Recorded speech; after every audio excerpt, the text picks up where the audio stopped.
Et au début de tout cela, un garçon nommé Natsumi fait la promotion des colliers de fleurs que le club de sciences vend à l'école. Cependant, après n'avoir vendu que 5 exemplaires après avoir passé la journée à attirer les clients, il réalise qu'il est un piètre vendeur. Il tente de se rassurer en se disant qu'il pourra se rattraper en vendant davantage le lendemain. Alors qu'il retourne en classe, une fille s'approche de lui et se plaint que Natsumi ne peut pas quitter le magasin seul. Après tout, des clients sont passés plus tôt, mais il n'y avait personne pour les servir. En entendant cela, il dit que même s'il était dans le magasin pour les servir, les filles n'achèteraient certainement rien, car il se considère comme un piètre vendeur. Cependant, la fille le surprend en lui disant qu'elles ont en fait acheté 27 articles. Natsumi prend alors l'enveloppe contenant l'argent, mais aussitôt, il détourne le regard, car il ne peut pas regarder les jolies filles trop longtemps sans se sentir mal à l'aise. Quant à elle, la fille continue de le presser, lui parlant à l'oreille. Elle lui demande alors pourquoi il s'est fixé un objectif de vente de 100 articles. Voyant qu'elle a découvert, Natsumi lui demande comment elle a découvert. Puis elle répond que c'est Sato, le professeur du club de sciences, qui l'a appris. Natsumi lui rappelle alors qu'elle vient de violer sa vie privée, mais elle insiste encore, lui demandant pourquoi il s'est fixé un objectif de vente de 100 articles. Voyant qu'il n'y a rien d'autre à faire, il finit par céder et affirme que son objectif est d'ouvrir sa propre boutique pour vendre ses produits. Mais comme l'entrepreneuriat est une activité instable, ses parents lui ont demandé de mener une vie normale, avec un travail ordinaire comme les autres. Natsumi a cependant décidé de poursuivre son projet, entamant une discussion avec ses parents, et ils ont finalement conclu un accord. Dans ce cas, Natsumi doit vendre 100 articles à son école pour gagner leur confiance. En entendant cela, la jeune fille se moque de lui, comme Natsumi l'avait déjà prévu, et elle dit que ses parents ont raison, car il a vraiment un projet de vie très enfantin. La voyant se moquer de ses ambitions, Natsumi s'énerve. Après tout, ils ne se connaissent même pas. La jeune fille décide de l'aider à vendre les 68 articles restants. Elle se présente alors comme Inuzuka Imari et lui demande de lui confier les ventes le lendemain. Ce jour-là, Natsumi voit la jeune fille faire la promotion de ses produits auprès de ses camarades, leur disant qu'ils peuvent les acheter sur un site internet. Grâce à elle, il parvient à vendre tous les articles restants. 2 ans après avoir lancé son bazar en ligne, Natsumi continue de vendre ses produits en ligne grâce à la boutique de ses parents. Il cueille uniquement des fleurs et en confectionne des accessoires, restant ainsi dans son univers. Et bien que décrit par sa famille comme une personne réservée, Natsumi croit que seule la solitude permet de trouver la prospérité. Un autre jour, au travail, Imari s'approche de lui et le serre dans ses bras. Surprise. Natsumi se plaint alors à la jeune fille, lui ordonnant d'arrêter de l'importuner pendant qu'il travaille. Mais, entendant cela, la jeune fille lui rappelle qu'elle est là depuis plus d'1 heure et qu'il ne lui a toujours pas accordé son attention. Cela dit, elle s'assoit sur les genoux de Natsumi, qui, gêné, se dirige vers l'autre table pour continuer à travailler. Imari, le remarquant, le remarque et lui saute dessus. Natsumi échange alors une brève conversation, évoquant le bazar qu'ils avaient commencé 2 ans auparavant. Après cela, Natsumi lui demande de le laisser partir, mais Imari lui répond qu'il est l'homme dont le cou est le plus désirable, et qu'elle, Imari, est la jeune fille aux bras les plus désirés. Et pendant ces bousculades, Natsumi il se souvient d'une conversation qu'il a eue avec elle peu après que la jeune fille l'a aidé à vendre ses bijoux. Ce jour-là, Imari lui a proposé d'ouvrir une boutique d'accessoires floraux. Après tout, voir ses yeux pétiller en travaillant avec les fleurs lui a donné la motivation nécessaire pour vouloir travailler avec lui. Cela dit, Imari lui demande de ne lui montrer que ce regard passionné, et en échange, elle promet de l'aider et de vendre tous ses accessoires. Revenons au présent. Natsumi interroge Imari sur l'agence qu'il a recrutée pour devenir mannequin, et elle lui répond qu'elle a refusé l'offre. Après tout, elle se concentre uniquement sur la vente de ses accessoires, car s'il ouvre sa propre entreprise avant ses 30 ans, Imari est prête à l'épouser. En entendant cela, Natsumi lui dit d'arrêter cette blague bidon, car depuis qu'elle a commencé, Imari, son frère, se moque de lui en l'appelant beau-frère. À ces mots, Imari explique que son frère l'apprécie vraiment beaucoup, et que c'est pour ça qu'il continue à faire ce genre de blague, une pratique qui ne cessera que si Natsumi se marie avec quelqu'un d'autre. Mais en entendant cela, il lui rappelle qu'elle doit d'abord sortir avec quelqu'un avant de se marier. À ces mots, Imari évoque son béguin d'enfance et en déduit qu'il ne cherche pas de petite amie, car il pense encore beaucoup à cette fille. Et que ce soit le cas ou non, Imari dit qu'il devrait commencer à chercher une petite amie. Elle dit avoir eu quelques petits amis dans sa vie, mais qu'elle parlait toujours de Natsumi en leur présence. Après tout, elle ne les voyait que comme un passe-temps. En entendant cela, Natsumi la critique pour avoir ce genre de pensée envers les autres. Cependant, Imari dit qu'elle n'a jamais eu la même idée de ce que c'est que d'avoir une relation amoureuse, ce qui la rend encore plus froide. En entendant cela, Natsumi lui demande si elle compte vraiment attendre qu'il ouvre une boutique pour se marier. Imari répond qu'elle a bien l'intention de le faire, mais qu'elle craint un mariage arrangé, puisqu'il n'a pas l'intention de l'épouser. La voyant essayer de le blâmer, Natsumi lui dit d'arrêter, mais elle intensifie le suspense en affirmant qu'elle sera forcée d'épouser un vieil homme brisé à cause de lui. Quant à lui, Natsumi se demande si les mariages arrangés existent encore comme autrefois. Imari répond par l'affirmative, qu'ils ont généralement lieu après le lycée, et que dans son cas, c'est beaucoup plus probable, puisqu'Imari est issue d'une famille illustre. En entendant cela, Natsumi compatit et lui dit qu'elle pourrait l'aider si jamais une telle chose se produisait. Imari se met alors à lui rire au nez et lui dit que les mariages arrangés n'existent plus. Et voilà qu'en rentrant chez elle, Natsumi se souvient d'un voyage qu'elle avait fait avec Imari il y a quelques années et qu'au cours de leur conversation, ils avaient parlé de relations amoureuses, jusqu'à ce qu'elle lui suggère soudain de vivre ensemble à 30 ans s'ils ne sortent avec personne. En entendant cela, Natsumi s'abstient de répondre à cette proposition qu'elle trouve ridicule. Cependant, il s'intéresse à savoir pourquoi elle fixe la limite d'âge exacte à 30 ans. Imari explique alors que 30 ans est un bon seuil, mais Natsumi persiste à dire qu'il n'a pas l'intention de rester avec elle, préférant les filles plus gracieuses. En entendant cela, Imari le prend dans ses bras en riant et en lui disant que c'est la première fois qu'elle est rejetée de sa vie. Le lendemain, à l'école, Imari se surprend à penser à Natsumi et croit qu'elle l'apprécie vraiment, car si elle voulait juste l'embrasser, elle ne se soucierait pas autant de le soutenir dans ses projets personnels. Mais même si elle ne peut pas avoir la relation qu'elle espère avec lui, Imari dit qu'elle souhaite au moins que sa future petite amie accepte leur amitié.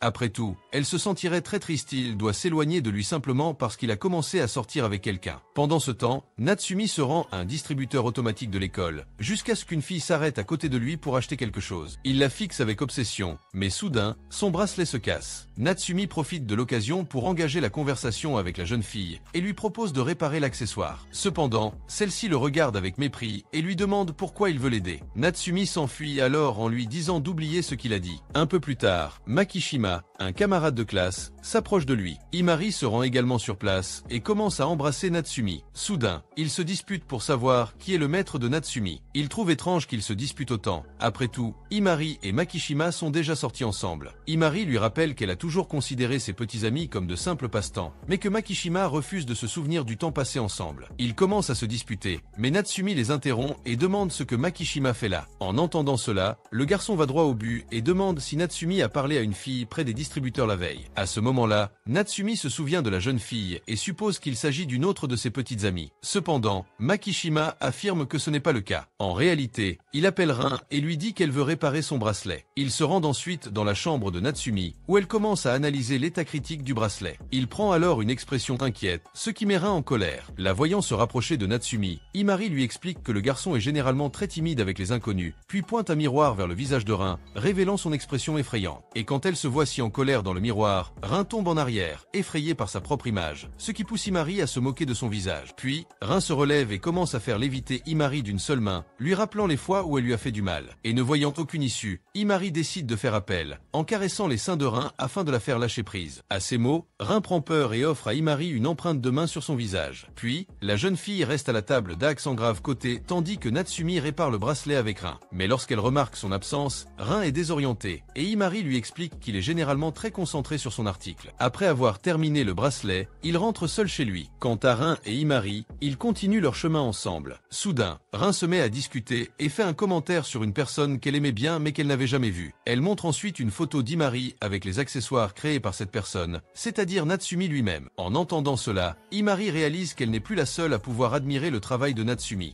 Qui aurait pensé que tu resterais si on le cuisinait pendant des années? Ça tournerait mal. Et à son retour à la maison, Natsumi revient-il se retrouve coincé dans son monde, concentré uniquement sur son travail, jusqu'à ce qu'il réalise soudain qu'il n'a parlé à aucune autre fille qu'Imari depuis longtemps. Alors qu'il est concentré sur son travail, Natsumi est interrompu par Sakura, sa sœur, qui, découvrant qu'il répare un bracelet à la demande d'une nouvelle fille, lui conseille de profiter de l'occasion pour changer ses accessoires. Après tout, il les assemble toujours selon les préférences d'Imari, ce qui donne à ses bijoux l'allure d'un jardin gelé, figé dans le temps. À ces mots, Natsumi baisse la tête, exprimant sa tristesse en réalisant que sa sœur avait raison. Quant à Sakura, elle poursuit ses analogies et lui dit qu'il devrait faire son travail avec plus de passion, comme si le travail était une histoire d'amour éternel, plus dynamique. Et même si elle comprend ce que dit Sakura, Natsumi lui rappelle que les ventes de ses produits sont toujours élevées, ce qui lui donne l'impression de bien se porter. Cependant, Sakura lui demande s'il peut fidéliser sa clientèle et la faire revenir. À ces mots, Natsumi paraît désespéré, car elle voit que tout ce que dit Sakura est parfaitement logique. À l'école, Natsumi avoue que sa sœur, malgré son insupportabilité parfois, a raison. Après tout, peu de clients reviennent dans sa boutique pour acheter de nouveaux accessoires. Pendant ce temps, Makishima s'en prend à Enoki, lui proposant de l'aider à conquérir Natsumi si elle le souhaite. Mais, le voyant si désespéré, Enoki le repousse. Soudain, Imari débarque et demande à parler seul à seul avec son ami. Makishima commence alors à lui causer des ennuis, lui disant qu'il parlait d'abord à Enoki. Soudain, deux filles du club de tennis appellent le garçon pour assister au match auquel elles participeront. Il part donc avec les filles, laissant Imari et Enoki plus à l'aise pour discuter. consulter. À un autre moment, Himari trouve Natsumi en train d'arroser les plantes de l'école et lui confie avoir remarqué son air pensif pendant le cours. Natsumi lui annonce qu'il compte modifier quelques éléments de sa prochaine création. Cette fois, il utilisera un concept différent pour les bijoux, davantage axé sur la passion romantique et le cœur brisé par le désespoir. Mais en entendant son idée, Himari se met à rire, car elle n'aurait jamais imaginé que quelqu'un comme lui puisse s'intéresser à l'amour sans raison apparente. Cependant, Natsumi lui raconte la conversation qu'elle a eue avec sa sœur, et après avoir tout entendu, Himari est d'accord avec Sakura. Après tout, Natsumi ne crée que des objets qui lui plaisent. Il devrait donc accorder plus d'importance au regard de ses clients. Quant à Natsumi, il la comprend parfaitement et lui demande ce qu'elle pense du thème romantique des bijoux. À cela, Himari répond qu'il est sur la bonne voie, compte tenu du public majoritairement féminin. Mais en entendant cela de la bouche d'Himari, Natsumi lui rappelle que, bien qu'elle soit une femme, elle est de loin la personne qui, à sa connaissance, apprécie le moins le romantisme. Il lui demande alors ce qu'Himari entend par amour. Elle lui répond que vouloir embrasser quelqu'un ou aller jusqu'au bout de ses relations est ce qu'elle entend par amour. Mais après avoir entendu cette définition de l'amour, Natsumi lui répond qu'il s'agit plutôt d'un simple désir charnel. Quant à elle, Himari lui répond qu'il ne comprend pas non plus l'amour, puisqu'il n'aime personne. Après tout, elle croit que le désir d'embrasser et l'amour romantique vont de pair. Mais en entendant cette définition, Natsumi affirme qu'elle confond amour et désir sexuel. Or, Himari croit que le désir sexuel n'est en réalité qu'un récepteur de l'attirance romantique. Cela dit, Himari lui demande ce qui le contrarie autant, et Natsumi se demande, gênée, si elle lui a vraiment posé cette question. Et quant à elle, Himari continue de le bombarder de questions embarrassantes, jusqu'à ce que soudain, elle évoque le nom d'Enoki au milieu de la conversation, de nulle part, et lui demande s'il est intéressé à l'embrasser. Mais dès qu'elle entend cela, Natsumi devient encore plus confuse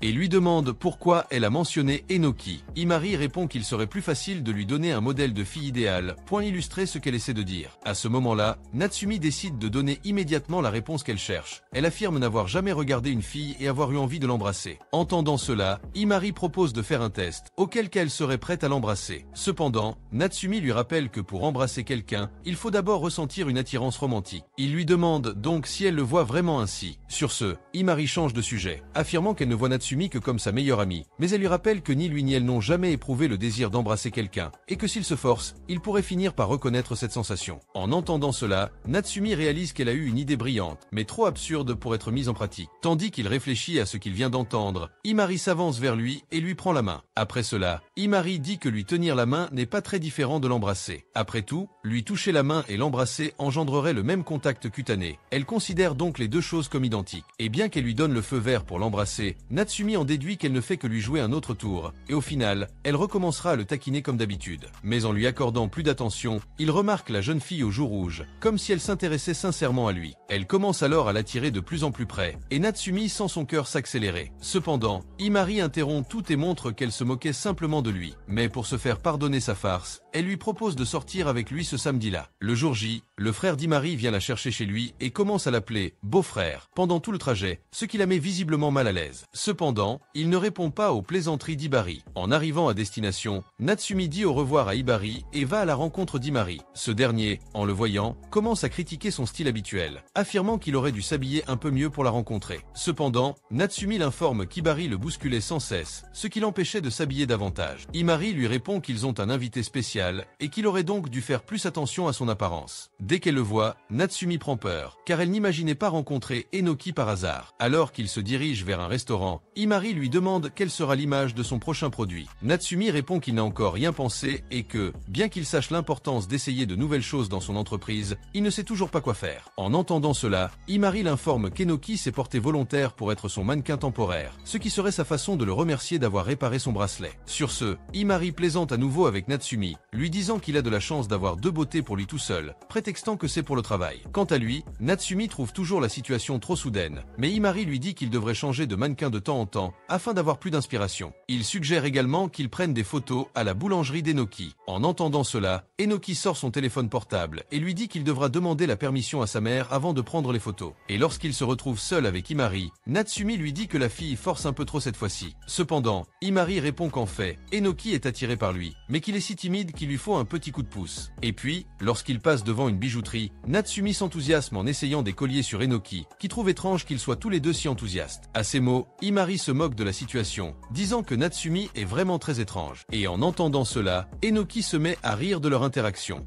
et puis ils vont à un endroit pour le prouver le collier sur elle, jusqu'à ce que soudainement, Imari ait l'idée de laisser Natsumi mettre le collier sur Enoki. Cependant, il lui rappelle que la fille pourrait finir par se sentir mal à l'aise avec cette situation. À ce moment-là, Imari lui demande directement, et Enoki, un peu gêné, répond qu'il n'a aucun problème à le laisser lui mettre le bijou. En entendant cela, Natsumi prend la liberté de lui mettre le collier au cou, mais en s'approchant trop d'Enoki, qui commence à transpirer et à rougir. Peu après, Imari finit de la briser en disant que sa façon de s'habiller est très sexy. Après avoir quitté les lieux, il se dirige vers un fleuriste pour que Natsumi achète les fleurs qui donneront forme à son nouveau bijou. En traversant le magasin, Enoki s'arrête devant une fleur très voyante. Après avoir brièvement parlé à Natsumi, elle est gênée et s'en va. Dans ce livre, Imari va voir Natsumi et lui suggère de prendre une rose pour fabriquer le bijou. Cependant, il lui rappelle qu'il fabriquera un bijou inspiré d'Enoki. Et même si une rose est belle, elle est toujours pleine d'épines, ce qui à son tour reflète le contraire d'Enoki, car même si elle semble parfois épineuse, Enoki est plutôt une personne sincère, plus qu'épineux, en fait. Et puis, au cours de la conversation, Imari demande à Natsumi de lui donner l'argent des boissons et lui suggère d'aller s'excuser auprès d'Enoki pendant qu'elle revient avec leurs boissons. Mais en entendant cela, il lui rappelle que c'est Imari qui a créé toute cette situation,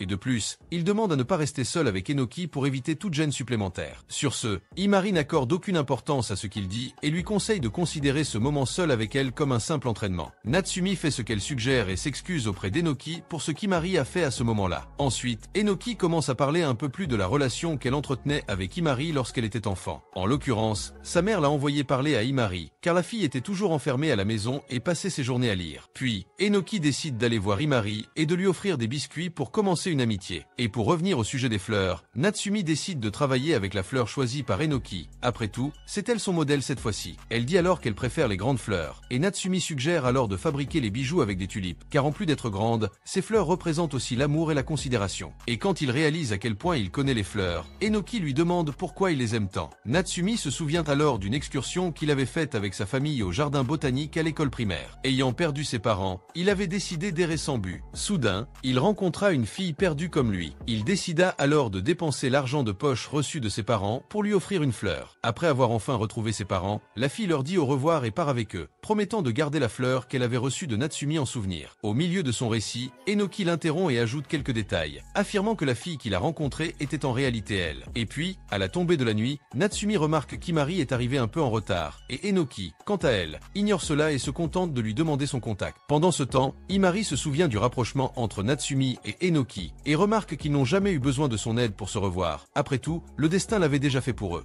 2 jours plus tard, Natsumi retourne à l'école après 2 jours d'insomnie, encore en train de digérer le fait qu'Enomoto soit son béguin d'enfance. Parallèlement, Natsumi tente de contacter Imari pour lui raconter ce qu'elle a découvert. Mais la jeune fille continue de lire ses messages sans répondre, jusqu'à ce qu'Imari apparaisse soudain juste derrière lui. En la voyant, Natsumi lui demande ce qui lui est arrivé ce week-end. Pendant ce temps, Imari continue de lui parler de loin, sans rien dire. Natsumi tente alors de lui parler à nouveau, et lui demande si elle continuera à l'éviter. De son côté, Imari continue de dissimuler et affirme ne pas comprendre de quoi il parle. Cependant, Natsumi court vers elle, exigeant une explication pour son étrangeté de ce jour-là. À ces mots, Imari affirme n'avoir rien fait pour la mettre en colère, mais elle souhaite tout de même rester à au moins 3 mètres de lui ce jour-là. Soudain, au milieu de la confusion, Enomoto s'approche de Natsumi et voyant l'étrange comportement d'Imari, la jeune fille attire son attention en lui offrant des biscuits. Dès qu'Imari s'approche, Enomoto la tire par les cheveux, puis les trois se remettent ensemble. Cependant, en regardant les filles se disputer, Natsumi ne comprend pas vraiment la relation qui les unit. Quant à Enomoto, elle se tourne vers Natsumi et lui tend des biscuits ornés de ses dessins. Natsumi la félicite pour le soin apporté à ses dessins, et Enomoto affirme que c'est la seule chose dans laquelle elle se considère douée. Après cela, la jeune fille prend congé et laisse Natsumi et Imari seuls. Elle se dirige ensuite vers un espace plus dégagé, à plus de 3 mètres l'une de l'autre, et Imari en profite pour embrasser Natsumi, affirmant qu'Enomoto est follement amoureux de lui. Elle en déduit que les laisser seuls après les cours serait une excellente idée. Cependant, Natsumi lui rappelle qu'ils ne sortent pas ensemble, ni rien de tel. Malgré cela, Imari insiste sur cette conversation et lui rappelle qu'Enomoto était son premier amour d'enfance. En la voyant dire ces choses, Natsumi réalise qu'elle écoutait leur conversation lorsqu'ils étaient chez le fleuriste. De plus, Natsumi commence à lui jeter à la figure les étranges manigances d'Imari lorsqu'elle parle d'Enomoto et de leur baiser soudain. En entendant cela, Imari affirme que c'est lui qui dit des choses étranges, mais Natsumi conteste ses dires et affirme qu'il ne fait que répéter ce qu'elle a dit elle-même. Quant à lui, Natsumi reparle d'Enomoto et précise qu'il n'a rien à voir avec elle. Après tout, même si elle était son premier amour d'enfance, elle ne représentait probablement rien pour Enomoto. Natsumi pense donc que parler de ce genre de choses en sa présence ne serait que très agaçant. Et puis, au bout d'un moment, ils se retrouvent tous les trois dans le salon pour teindre des fleurs qui serviront à la confection des accessoires du magasin. Pendant les préparatifs, Natsumi est à nouveau taquiné par Imari. Il explique alors à Enomoto que la teinture des fleurs prend généralement un peu plus de temps lorsque sa collègue l'importune. Et en l'entendant lui confier toutes les responsabilités, Imari affirme que lorsqu'ils sont seuls, il ne se plaint pas de ses taquineries et lui fait même des avances. Natsumi refuse et lui demande de ne pas dire des choses qui semblent vraies, car elles pourraient donner à Enomoto de mauvaises idées. Mais au lieu de lui obéir, Imari s'approche de Natsumi et lui demande s'ils s'embrasseraient si Enomoto n'était pas dans la pièce.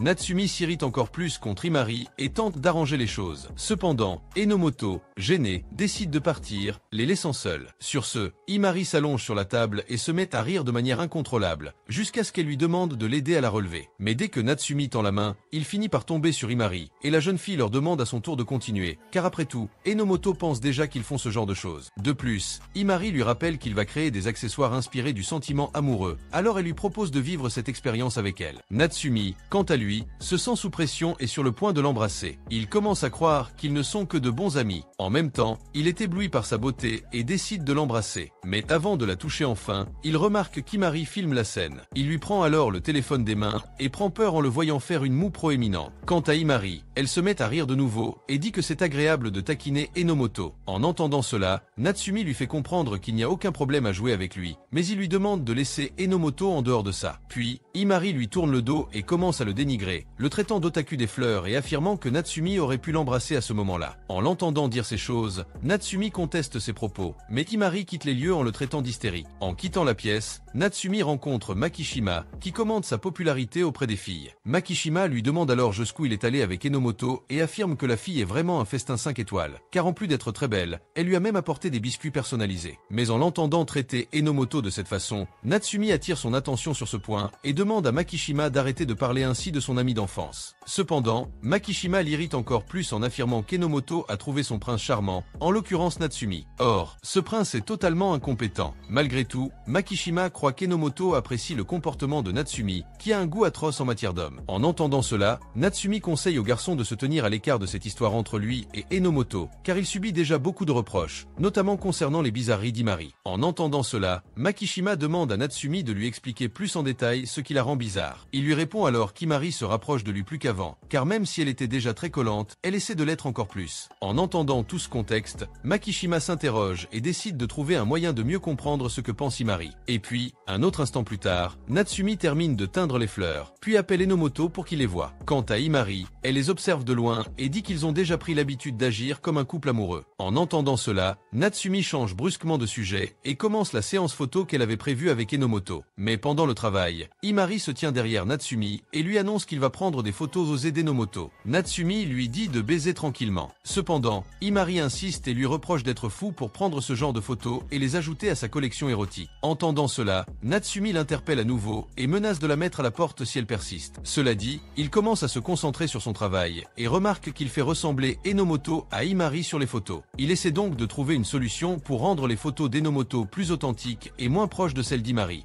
Après réflexion, il décide de la prendre en photo comme si Enomoto était la reine de la nuit, mais abandonne rapidement cette idée. À ce moment-là, Imari, excédé, s'approche de l'oreille d'Enomoto et lui dit quelque chose, la laissant effrayée et les yeux écarquillés. Natsumi, quant à elle, profite de l'instant pour prendre une photo. En l'analysant, Natsumi remarque que la jeune fille semble éprouver l'impression de vivre un vieux rêve, mais qu'en même temps, elle craint que ce rêve ne lui échappe. Et puis, en quittant la pièce, Natsumi demande à Imari ce qu'elle a dit à Enomoto à ce moment-là, mais elle refuse de lui répondre. Natsumi laisse alors cette histoire de côté, car après tout, la photo est très réussie grâce à Imari. Et au cours de la conversation, la jeune fille lui demande de lui confectionner un accessoire en forme de tulipe, car Imari veut la voir pour le jour où elle tombera amoureuse. Et quand il voit la façon dont Imari lui demande cela, Natsumi finit par souhaiter momentanément la voir pour lui. Mais il élimine bientôt ses pensées de sa tête, se disant qu'ils ne sont que des amis. Puis, il répond qu'il ne fera pas d'accessoire tulipe pour elle, car il la considère uniquement comme sa meilleure amie. Et déjà à la maison, Imari sent qu'elle a fini par être rejetée, et montre qu'elle était envieuse quand elle a vu ses yeux passionnés dirigés vers Enomoto Enomoto. Après tout, Imari voulait voir ses yeux tourner vers elle. Mais en même temps, elle sait qu'elle est empêchée de vouloir quoi que ce soit de plus avec lui, précisément à cause du fort lien d'amitié qu'ils ont développé au fil des années. Imari estime donc que pour rester proche de lui, elle doit conserver cette apparence d'amitié. Un autre jour, Natsumi retrouve toutes ses amies pour leur montrer l'ornement qu'il a fabriqué avec la tulipe. Imari et Makishima commencent alors à le presser de le faire placer dans les cheveux d'Enomoto. Quant à lui, Natsumi est un peu nerveux au début, mais parvient à mettre l'accessoire sur la jeune fille. Makishima suggère alors à Natsumi de faire d'Enomoto son modèle principal, car les photos et les accessoires sont vraiment parfaits, ce qui, pour Makishima, fait d'eux un couple formidable. En entendant cela, Enomoto accepte immédiatement. Natsumi réalise alors que rien ne l'en empêche. Cependant, Imari perd son sang-froid et claque la table dès qu'elle entend l'idée de Makishima. Puis elle reprend ses esprits et dit qu'en fait, elle veut juste protéger Enomoto. Après tout, les gens sont souvent très cruels envers les mannequins sur Internet. Quant à Makishima, il lui rappelle qu'Enomoto est du genre à se moquer des commentaires sur Internet. Pour lui, c'est Imari elle-même qui se sent menacée. Quant à Natsumi, il se souvient d'une conversation qu'il a eue avec Imari, et à l'époque, elle lui avait elle-même suggéré de prendre un autre modèle principal, car cela lui apporterait plus d'inspiration pour la création d'accessoires. Natsumi lui fait donc comprendre qu'elle ne peut pas être à ses côtés dans cette situation. En entendant cela, Imari se met à trembler sans réagir, et à la fin, elle verse de l'eau sur la tête de Natsumi et leur demande de mettre fin à leur amitié.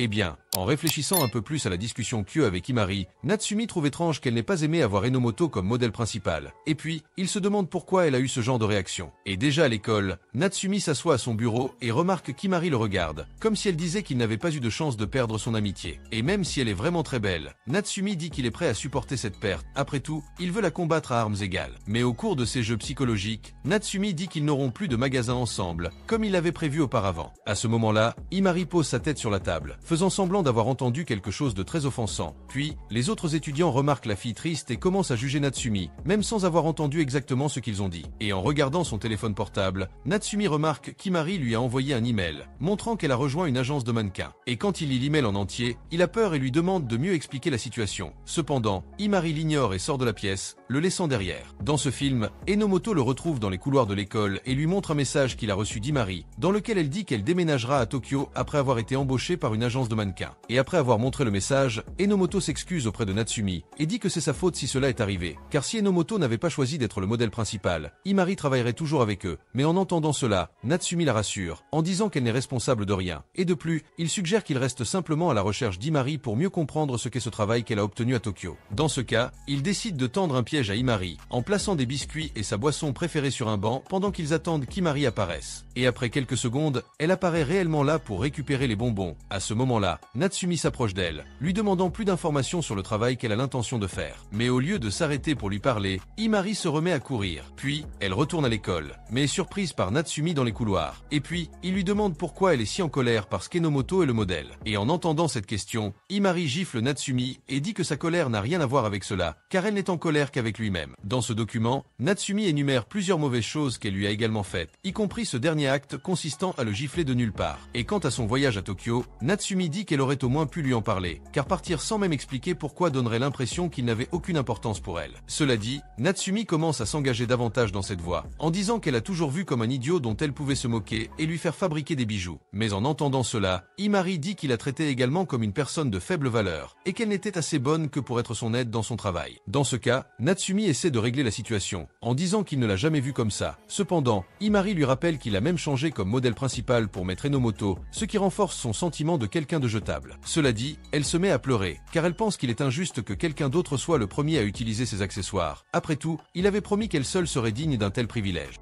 Mais maintenant, Imari croit que Natsumi va à l'encontre de sa parole simplement parce qu'il préfère Enomoto. Et bien qu'Imari comprenne leur amour, elle dit qu'elle ne se sent pas heureuse d'être sa deuxième option. Alors elle enlève le collier que Natsumi a fait pour elle et le jette par terre. Puis dit qu'elle va à Tokyo pour qu'elle puisse être utilisée par des gens qui ont vraiment besoin d'elle. Et bien, dans un autre, Natsumi s'assoit sur un banc de parc pour réfléchir à tout ce qui s'est passé, jusqu'à ce que soudain, Makishima le remarque triste et s'approche de lui pour lui parler. Et pendant le dialogue, Natsumi demande pourquoi il lui a suggéré de faire d'Enomoto son modèle principal. Et Makishima dit que ce serait la meilleure façon pour Enomoto d'avoir une chance avec lui. Et quant à Imari, Makishima dit qu'il serait étrange de le voir sortir avec la fille s'il commençait à sortir avec Enomoto. Mais en entendant cela, Natsumi lui rappelle que lui et Imari sont les meilleurs amis du monde, il est donc naturel qu'ils passent du temps ensemble. Cependant, Makishima dit que s'ils ne sont que des amis, il ne devrait pas être si affligé par cette situation. Mais dès qu'il dit cela, Makishima en déduit que Natsumi doit en fait avoir le béguin pour Imari, car s'il ne ressentait vraiment rien, il ne verrait pas de problème à commencer une relation avec Enomoto. Mais comme il a des sentiments pour Imari, Natsumi finit par se sentir coupable d'essayer quelque chose avec Enomoto. Cela dit, Makishima lui suggère de choisir la fille qu'il considère comme la plus importante, mais en même temps, il avoue qu'il a suggéré Enomoto comme modèle principal précisément pour ruiner la relation de Natsumi avec Imari. Quant à Imari, Makishima voit son action de fuir à Tokyo comme une façon de montrer qu'elle ne peut pas simplement agir comme si tout était normal entre eux, et qu'elle doit donc continuer sa vie à Tokyo, pour rester loin de Natsumi. Mais si elle va vraiment à Tokyo, Makishima dit qu'Enomoto se sentira coupable à ce sujet, quelque chose qu'il ne veut pas qu'il arrive à son ami d'enfance. Cela dit, Makishima quitte simplement les lieux, disant qu'il ne se soucie pas de ce que Natsumi choisira. Cependant, il suggère que le garçon reste avec Enomoto. Après tout, elle sera certainement une petite amie fantastique. Eh bien, de retour à la maison, Natsumi contacte Imari et lui demande si elle a vraiment l'intention d'aller à Tokyo, car ce n'est qu'alors qu'elle se sentira vraiment valorisée. Et en entendant cela, Natsumi se souvient de son enfance, quand il fabriquait des accessoires et n'était reconnu par personne, jusqu'à ce que soudainement, Imari apparaisse dans sa vie, et contrairement à tout le monde, elle lui a donné la valeur qu'il méritait. Et depuis lors, Natsumi avait promis qu'elle continuerait à fabriquer des bijoux pour Imari. Mais puisqu'il a tourné le dos à cette promesse qu'il avait faite, il est tout à fait naturel qu'Imari fasse simplement la même chose avec lui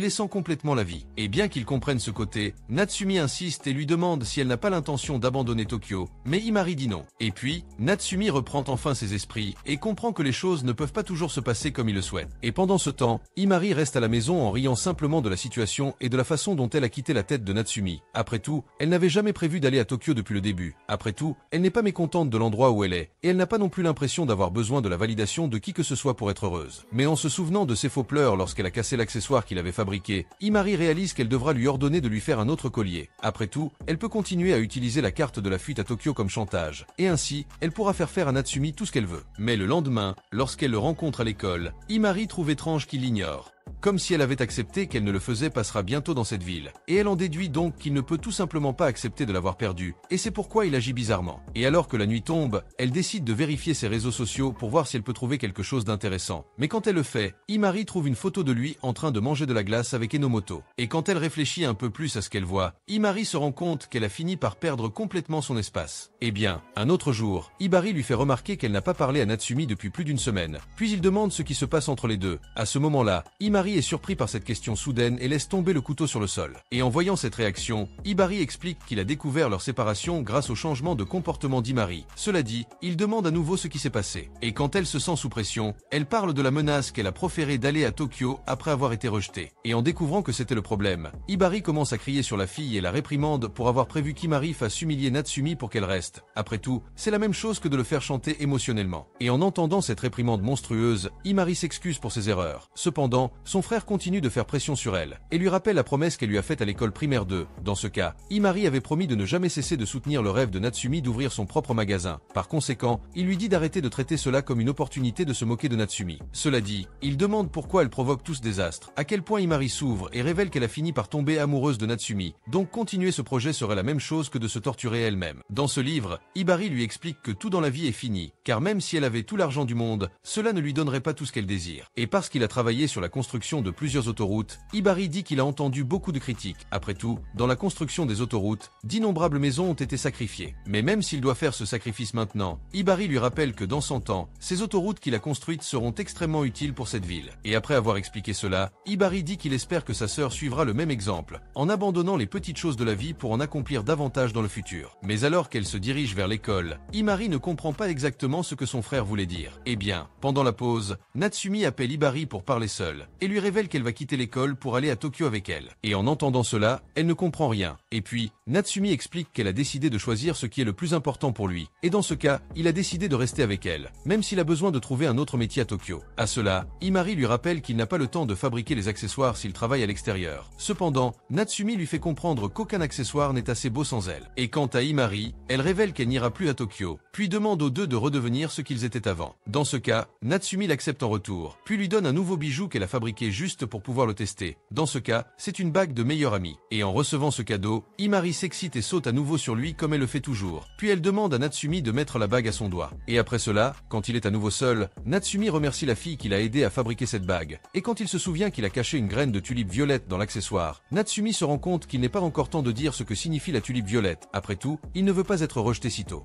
Et quand le cours se termine, Natsumi quitte la salle pressée. Il finit par tomber sur Imari, qui suppose qu'il était pressé de la voir tout de suite. Ils quittent ensuite la pièce ensemble, et Natsumi lui annonce qu'il compte manger seul. En entendant cela, Imari lui jette une brique de jus de fruits dans la bouche, le forçant à rester avec elle. Soudain, un autre élève s'approche d'Imari pour lui demander de sortir avec elle. Mais voyant la fille accompagnée de Natsumi, il lui conseille de quitter ce raté et d'aller avec lui au karaoké ce soir-là. Cependant, Imari refuse et continue son chemin avec Natsumi. Dès qu'il se retrouve seul, elle lui demande pourquoi il l'évite depuis quelques jours. Mais, entendant cela, il change de sujet, affirmant qu'il ne l'ignore pas. Cependant, Imari insiste et commence à chatouiller Natsumi, lui demandant de lui dire la vérité. Il lui dit alors qu'il est gêné qu'elle fréquente un homme de basse condition comme lui. Après tout, les autres hommes plus populaires parlent déjà de leur incompatibilité. Cependant, Imari lui dit de ne pas prêter attention à ce que disent les autres. Natsumi, malgré cela, estime qu'elle ne peut pas les ignorer complètement. Il a peur qu'on parle d'elle en mal à cause de lui. En entendant cela, Imari montre à Natsumi des messages que le garçon lui a envoyés avant, se déclarant, même s'il a une petite amie. Et cette petite amie continue de lui envoyer des messages, affirmant qu'Imari essaie de lui voler son petit ami. Cela dit, Imari fait clairement comprendre qu'elle est habituée à ce genre de persécution et qu'elle ne renoncerait jamais à une amitié sincère pour un homme superficiel qui ne se sert que de son apparence comme monnaie d'échange. Elle demande alors à Natsumi de lui promettre qu'il sera son ami pour toujours et qu'il ne tombera jamais amoureux d'elle. En retour, il accepte ses conditions. Après tout, ils ont toujours été de bons amis. Après avoir terminé la conversation, Imari sort son téléphone portable et montre l'enregistrement audio de Natsumi déclarant qu'ils sont meilleurs amis. Voyant cela, Natsumi se met à courir après elle et lui ordonne d'effacer l'enregistrement. Fatiguée de courir, elle s'assoit pour se reposer. À ce moment-là, Imari a une idée de dernière minute. Elle suggère qu'elles se disent qu'elles sortent ensemble, car ainsi, les garçons qui la dragueront abandonneront avant même d'avoir essayé. Mais face à cette suggestion, Natsumi lui demande de ne pas l'entraîner dans ce genre de situation, car après tout, les garçons pourraient finir par la croire sur parole. À ces mots, Imari entrelace ses doigts avec les siens et lui dit qu'ils peuvent rentrer main dans la main. Au bout d'un moment, Natsumi finit par tomber amoureux d'elle. Dès qu'il la voit à l'école, il essaie de prendre une voix plus grave et de sourire comme un séducteur, espérant la séduire. Cependant, Imari interprète cela comme un mal de ventre, mais Natsumi la corrige en lui disant qu'elle va bien. Alors qu'ils avancent un peu dans l'école, Natsumi la remarque sans la bague qu'il lui a offerte et lui demande ce qui lui est arrivé. Imari désigne alors son collier et dit que la bague est attachée à cet accessoire. Et pendant la conversation, Natsumi finit par s'approcher trop près d'elle pour voir le collier d'Imari et laisse presque échapper qu'il l'aime. Cependant, il se contrôle à la dernière seconde et parvient à rester silencieux. Et en plus, il est soulagé de voir qu'au moins elle a toujours la bague. Après tout, Natsumi pensait qu'elle s'était peut-être débarrassée de la bague.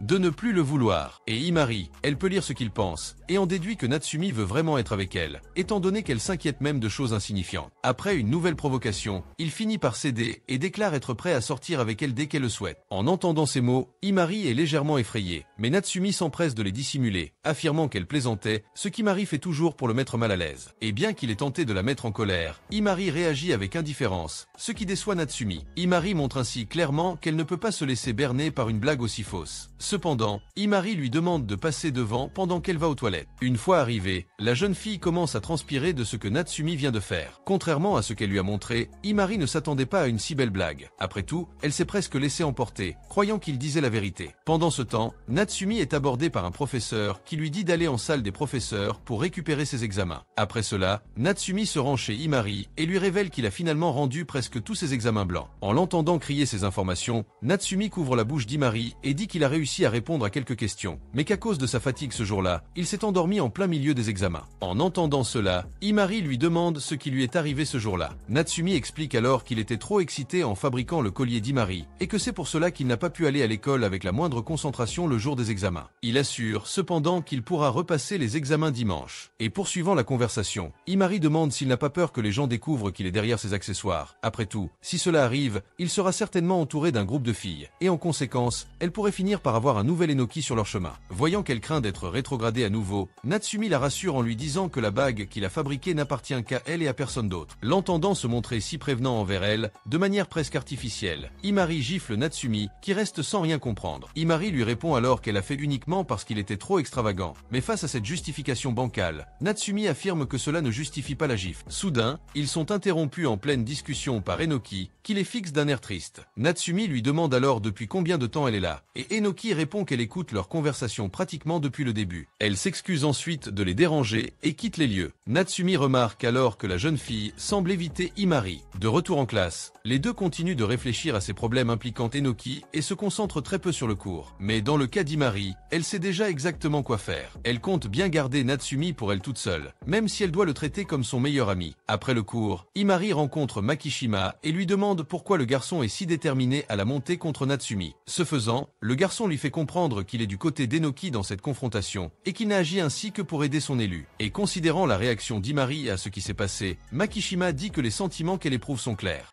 À propos de Natsumi, après tout le monde est capable de percevoir quand à Himari. Elle affirme que Makishima ne pourra pas défaire le lien qui les unit, puisque Natsumi l'a déjà choisi comme favorite. Cependant, Makishima décide d'être encore plus claire et affirme que si elle voulait vraiment Natsumi pour elle, Himari devrait l'emmener à Tokyo. Après tout, le garçon était prêt à tout abandonner pour elle. Mais en entendant ces choses, Himari est confuse et dit ne rien comprendre à ce qu'il dit. Makishima la rassure en lui disant qu'elle comprendra bientôt de quoi il parle, car il lui assure qu'elle ne représente même pas une menace pour lui et Enoki. Après cette conversation, Himari rentre chez elle avec Natsumi et elle discute de la façon dont Natsumi devrait réviser pour l'examen de rattrapage. Himari ajoute qu'elle a laissé son frère s'en occuper, car Hibari aimerait bien voir Natsumi un peu, puisqu'ils n'ont pas échangé un seul mot depuis près d'un an. Mais dès leur arrivée chez Himari, elle révèle qu'il n'y a personne, ce qui laisse Natsumi perplexe au début, car Himari avait dit que son frère l'aiderait dans ses études. Cependant, elle lui dit qu'Hibari lui a envoyé une pile de notes et de vieux livres pour l'aider dans ses études, et que pour Himari, cela devrait suffire. En apprenant qu'au moins ses études sont garanties, Natsumi se sent plus à l'aise. Cependant, il est surpris de se rappeler qu'il sera seul avec Himari à la maison. Ils entrent ensuite dans la maison et Natsumi est accueilli par Hibari, qui commence à se moquer de lui, lui montrant que toutes ces paroles d'Himari n'étaient qu'une de ses innombrables mauvaises blagues. Avant de commencer leurs études, Natsumi s'enquiert du travail d'Hibari, qui répond qu'il a séché le travail précisément pour l'aider dans ses études. Après tout, Hibari est convaincu que son travail sur les bijoux rendra la ville célèbre dans le monde entier. Il veut donc s'assurer que rien ne vienne l'en empêcher. À la tombée de la nuit, Himari appelle Natsumi pour prendre un bain. En chemin, il est séduit par son yukata. Il réfléchit alors à l'accessoire qui lui irait bien. Soudain, Himari remarque qu'il la fixe trop et attire son attention. Cependant, Natsumi dit qu'elle était je me demandais juste quel accessoire irait avec un yukata. Dès qu'il entre dans la douche, Natsumi est à nouveau abordé par Himari, qui entre sans prévenir. Il cache les noix dans sa main et commence à la gronder, lui disant qu'Himari aurait dû frapper à la porte avant d'entrer. Quant à elle, Himari lui répond qu'elle est là pour lui frotter le dos, en guise de récompense pour ses efforts de la journée. Mais en entendant cela, Natsumi lui rappelle que cela pourrait paraître suspect, puisqu'elle est une femme. Cependant, elle lui rappelle qu'ils ne sont que meilleurs amis et qu'il n'y a donc aucune raison pour qu'il soit si gêné, à moins qu'il ne la voie sous un autre jour. En la voyant suggérer ce genre de choses, Natsumi la laisse lui frotter le dos. Mais dès qu'elle se rapproche, Natsumi découvre qu'en fait, c'est Hibari qui se met à rire de la situation avec Himari. Pendant qu'ils discutent, Hibari fait un commentaire à Natsumi sur les excuses que sa sœur aurait dû lui présenter. Mais en entendant cela, Natsumi reste sans rien comprendre. Après tout, elle ne s'est excusée de rien. Pendant qu'ils discutent, Himari retourne dans sa chambre et commence à regretter, car Hibari a fini par entrer seule au milieu du bain, interrompant le moment qu'elle aurait dû passer seule avec Natsumi. Soudain, Hibari entre dans la pièce et demande à lui parler des excuses qu'elle n'a pas présentées à Natsumi. Le lendemain, Hibari les emmène à l'école, mais à peine sortis de la voiture, Enoki les aborde. En quelques mots, il découvre que Natsumi a dormi chez Himari la veille pour étudier. Enoki demande alors à les accompagner dans leurs études afin d'empêcher la natalité au Japon d'augmenter. Et tandis qu'il observe Seiya de plus près, Arata remarque qu'elle est plus sérieuse et attentionnée qu'avant. Puis, il va la voir et lui propose de parler si elle a besoin de dire quelque chose. En entendant cela, Seiya compare sa générosité à celle d'un prince sur son cheval blanc. Elle profite alors de sa gentillesse et l'emmène jouer à twister. Pendant la partie, Seiya dit avoir remarqué des signes d'émotion exacerbés chez elle après être allée lui rendre visite dans sa chambre l'autre jour, ce qui commence à l'inquiéter, car cela pourrait signifier qu'elle est tombée amoureuse de lui. Alors qu'il fait tourner la roulette, Seiya lui demande de poser son pied droit sur le cercle bleu. Arata le fait en reculant, comme pour éviter de se rapprocher d'elle. Bien que Seiya Seiya soit gênée, elle continue de jouer normalement, jusqu'à ce que, soudain, elle se rapproche encore plus de lui, le laissant visiblement effrayé. Seiya affirme cependant que ce n'est pas contraire aux règles du jeu. Arata la corrige, affirmant qu'elle enfreint les règles de l'espace personnel de chacun. Mais le voyant rougir face à cette situation, Seiya dit qu'elle souhaite explorer davantage ses émotions chez Arata pour voir jusqu'où il ira. Et à mesure que le jeu progresse, Arata remarque que le contact entre eux est moins intense qu'il ne l'espérait, ce qui le soulage un peu plus. Après tout, il sent qu'il peut se sortir plus facilement de cette situation embarrassante. Cependant, Seiya décide de séduire un peu plus, rapprochant son pied de lui et adoptant une position suggestive. Arata se met alors à crier qu'il abandonne la partie, ce qui laisse Seiya soupçonner qu'il est légèrement excité par sa position. Il décide donc de continuer la partie pour ne pas donner l'impression qu'il était. Cependant, dès qu'ils reprennent le jeu, Arata doit poser son pied sur un autre cercle bleu, mais le seul qu'il peut atteindre se trouve juste derrière Seiya, ce qui les place dans une position encore plus suggestive. En analysant les expressions d'Arata, Seiya remarque son visage rouge et lui demande pourquoi il est ainsi. Arata ravale alors ses émotions et continue le jeu, malgré sa position inconfortable. Seiya, quant à elle, explique que le plaisir humain est régulé par 3 substances cérébrales. Dans ce cas, le plaisir lié à la victoire serait la dopamine, le plaisir amoureux serait lié à l'ocytocine, et enfin, la sérotonine, la substance cérébrale qui apaise. Cela dit, Seiya explique que la relation entre deux personnes est généralement portée par la dopamine et la passion durant les premiers mois, jusqu'à ce que le couple finisse par trouver l'amour et l'ocytocine, vivant ainsi l'amour le plus pur de leur vie. En expliquant tout cela, elle en déduit que le couple passe d'un état à l'autre après avoir développé un certain niveau de confiance. Cependant, ce changement se produit naturellement et soudainement, à tel point que la science ne parvient toujours pas à expliquer précisément ce que serait ce sentiment de confiance. Et bien que tous les humains, comme Seiya, recherchent le plaisir et le bonheur, elle ne comprend toujours pas pleinement ce que serait l'amour. Elle se demande donc si elle pourrait commencer à faire confiance à quelqu'un après 50 ans de vie commune, ou si elle devrait développer cela simplement instinctivement. Eh bien, tandis qu'elle se perd dans ses conversations, Seiya finit par perdre sa force musculaire et finit par tomber sur Arata, qui la gronde, disant qu'elle aurait pu se jeter sur le côté. Cependant, Seiya dit qu'en perdant sa force musculaire, tout ce qu'il pouvait faire était de tomber sur lui-même. Cela dit, elle laisse la question de côté et affirme que son test a été un succès, car après tout, elle n'a ressenti aucune émotion plus forte en elle, hormis l'effort physique. Et même si elle soupçonnait déjà qu'Arata ne ressentait aucune douleur, elle voulait faire ce test pour en être sûre. Après tout, elle préfère avoir des preuves irréfutables plutôt que de rester une sceptique sans fondement. Ayant prouvé qu'elle n'éprouve aucun sentiment pour lui, Seiya est persuadée qu'elle pourra réviser pour l'examen d'entrée sans trop de distraction. Elle le remercie donc d'avoir au moins accepté de passer l'épreuve, même s'il n'a pas coopéré autant qu'elle l'aurait souhaité. Après avoir quitté la pièce, Arata est désorienté par tout ce qui vient de se passer, jusqu'à ce qu'il se souvienne soudain que Seiya lui avait dit qu'il pourrait avoir une relation, puisqu'ils n'ont jamais été frères et sœurs. Dès que cette pensée s'empare de son esprit, Arata pousse un cri désespéré. Uka l'entend alors hurler comme une folle et se dirige vers lui pour voir ce qui se passe. Au cours de la conversation, Uka dit avoir entendu la voix de Seiya, mais Arata étouffe l'affaire en disant qu'il était seul. Profitant de son inactivité, Uka l'appelle pour jouer à quelques jeux. Et déjà en chemin, il se souvient de leur jeu d'enfant, et à cette époque, Uka l'immobilisait toujours de différentes manières lorsqu'il abattait, une chose qu'il ne voulait pas revivre. Mais en y repensant, Arata change rapidement de sujet et se souvient du jour où Uka lui avait dit qu'elle l'aimait sans prévenir, car même si elle l'aimait comme un frère, Arata n'accepte toujours pas cette phrase. Et lorsqu'il se surprend à trop penser au passé, Arata s'assoit et commence la partie, laissant ce sujet de côté. Au cours de la partie, il perd plusieurs fois de suite contre Uka, car la jeune fille a beaucoup évolué depuis leur dernière partie. Soudain, Uka se laisse distraire par le jeu au point de toucher Arata sans même s'en rendre compte. Quant à lui, Arata la remarque avec un doux sourire tandis qu'elle exprime sa joie. Cependant, il réalise qu'il l'a déjà bien assez amusé en le battant d'innombrables fois, alors il décide de commencer à jouer sérieusement. Lorsqu'elle perd contre lui, Uka s'énerve et lui demande comment il a pu devenir si fort. Arata en déduit qu'il a simplement eu de la chance en la battant. Cependant, Uka n'accepte pas cette excuse et décide de faire une pause pour aller aux toilettes, même en plein match. Arata ne comprend rien, mais Uka contourne le canapé et commence à l'étrangler en lui ordonnant de se rendre. Et il lui obéit à son tour, implorant sa clémence. Mais Uka continue de l'étrangler, et se sentant obligé de l'enlever de force, il finit par tomber sur elle par accident et en déduit qu'elle va commencer à le frapper, affirmant qu'Arata a utilisé trop de force pour l'immobiliser. Mais durant cette scène, Arata est envahi par d'étranges pensées, et il se dit à nouveau qu'ils ne sont que frères et sœurs. Quant à Uka, elle dit qu'il est enfin devenu un homme, mais elle se détache de lui et quitte la pièce, prétextant qu'elle est fatiguée de jouer. Et dès qu'elle quitte les lieux, elle regrette qu'Arata ne soit pas allé plus loin et se soit comporté comme un simple grand frère.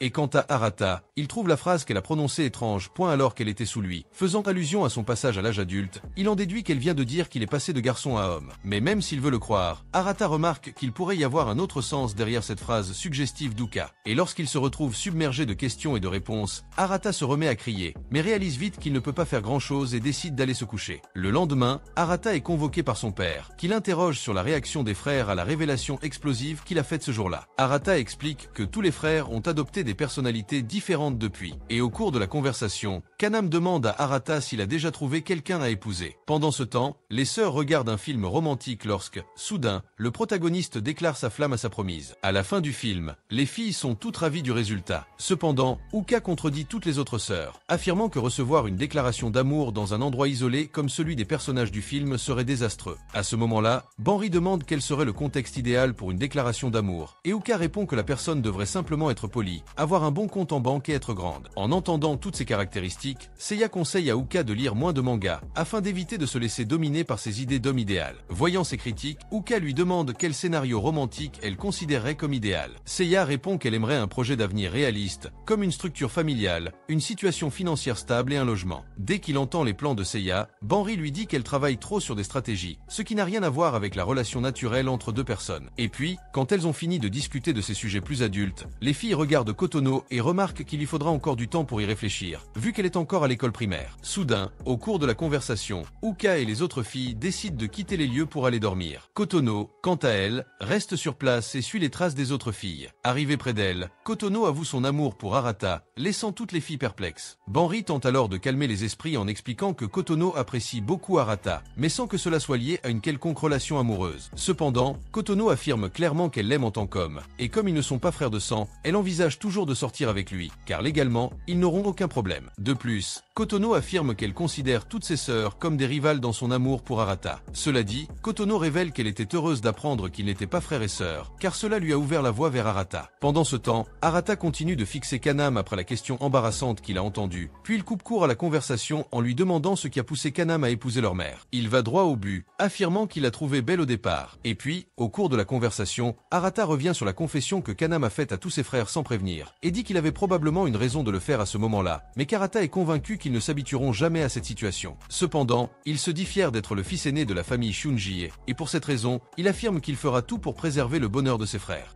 Et pendant ses études, Seiya reste réfléchissant à la déclaration de Kotono à Arata, faite devant toutes les sœurs. Elle n'imaginait pas que la plus réservée d'entre elles parlerait aussi clairement de ses véritables sentiments pour Arata. Quant à Minami, elle y pense aussi, mais se calme en se rappelant les matchs à venir. Elle quitte alors la maison plus tôt que d'habitude et tombe sur Arata, qui lui demande pourquoi Minami part si tôt. Sur ce, la jeune fille l'ignore et s'enfuit à son entraînement matinal, ne voulant pas révéler son malaise face aux propos de Kotono. La voyant fuir, Arata attire à nouveau son attention et lui dit que Minami se comporte bizarrement ces derniers temps. Il la presse donc de comprendre ce qui se passe, car en l'aidant mentalement, Minami sera plus performante au match de la semaine prochaine. Bien que Minami remarque l'envie d'Arata de l'aider, elle continue de la dissimuler, affirmant qu'elle va bien. Arata, quant à lui, rentre chez lui et trouve Banri en train de servir à manger à Vel, qui aurait dû courir avec lui ce matin-là. À ce moment-là, Banri suggère de réduire la quantité de nourriture donnée à l'animal. Mais dès qu'il entend cela, Vel commence à mordre Arata, montrant ainsi que l'idée ne lui plaît pas du tout. Pendant ce temps, Minami impressionne tous ses amis à l'entraînement, mais dès qu'elle se souvient de Kotono, Minami commence à perdre sa concentration et se force à se concentrer sur le jeu. Et voilà, après une pause de 15 minutes pour se reposer, Minami est abordée par son groupe d'amis qui commence à féliciter sa performance. Soudain, Minami aperçoit Nao à côté d'elle et l'invite à un match de tennis. Dès qu'elle entend cela, Nao accepte immédiatement le défi de Minami. Une fois le match terminé, elle s'assoit sur le banc pour discuter. Nao révèle qu'elle quittera le club de tennis une fois le tournoi inter-école terminé et qu'elle ne paiera donc plus les boissons de Minami. De plus, Nao affirme qu'elles seront quittes lorsque Minami aura ses billets pour Wimbledon dans 5 ans. Au cours de la conversation, Nao explique qu'au début, elle n'aimait pas Minami, car dès l'arrivée d'une jeune prodige de l'école primaire, elle était persuadée qu'elle deviendrait une de ces filles têtues et arrogantes. Mais même si Minami était la plus prétentieuse des joueuses, Nao affirme qu'elle était aussi celle qui faisait le plus d'efforts, en plus d'être la joueuse la plus positive du club, ce qui, à son tour, contaminait les autres joueuses et les rendait encore plus enthousiastes lors des entraînements. Cela dit, Nao révèle que Minami a été la première jeune coéquipière pour laquelle elle a pu s'enraciner de tout cœur. Après tout, elle sent que toutes les autres filles manquent de profondeur. Et dans le cas de Minami, elle porte l'équipe sur son dos. Et précisément à cause de cela, Nao croit qu'elles auront plus de chances de gagner le tournoi cette année-là, ce qui la rend heureuse. Après tout, gagner le tournoi interscolaire est tout simplement simplement le rêve de tout athlète de lycée, et savoir qu'elle est sur le point de réaliser ce rêve est quelque chose qui rend Nao visiblement heureuse. Après avoir entendu tout cela, Minami se moque de Nao, affirmant qu'elle vient de prononcer le meilleur discours de motivation qu'elle ait jamais entendu. Nao, gêné, tente de changer de sujet et défie Minami à une autre partie de tennis. Et voilà qu'à son retour, Minami entend des filles raconter que Nao n'a été recrutée par aucune équipe universitaire et que, de ce fait, elle aurait abandonné le tennis et se tournerait vers un emploi conventionnel dès sa retraite sportive.